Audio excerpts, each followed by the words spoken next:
Hello everyone, मैं हूं doctor Priyanka और आज मैं आपको बताना चाहती हूं कि यंग पेशेंट्स में मेमोरी लॉस यानी कि फॉरगेटफुलनेस के क्या इश्यूज हैं, क्या कारण हो सकते हैं।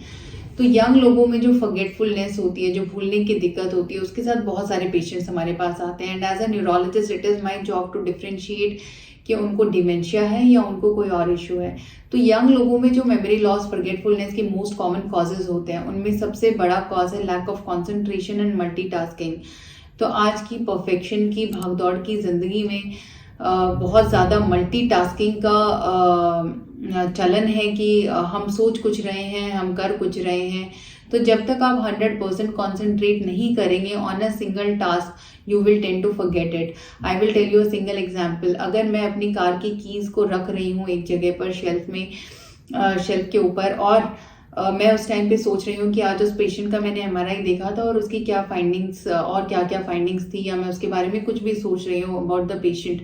सो I will tend to forget where did I put my keys. I will not remember. 90% of chances are कि मुझे याद नहीं रहेगा कि मैंने वो कार की चाबियाँ कहाँ रखी थी।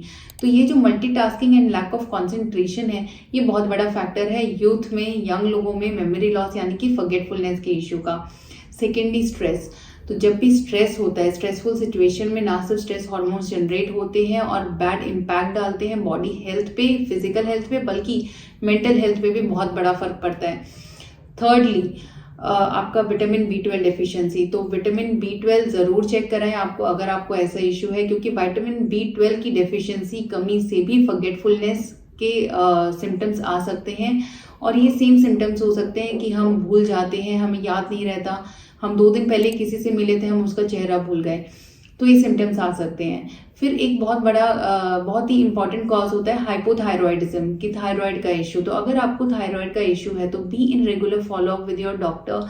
Keep your 3 monthly thyroid levels checked and keep a check on कि आपका TSH लेवल कितना है और आपका कंट्रोल में है कि नहीं है और कितनी दवाई है। थायराइड की जो टैबलेट होती है वो खाली पेट लेनी होती है। तो सुबह उठ के या फिर खाने से, ब्रेकफास्ट से 1 घंटा पहले टैबलेट लेंगे तो वो ज़्यादा एफिशिएंट रहती है।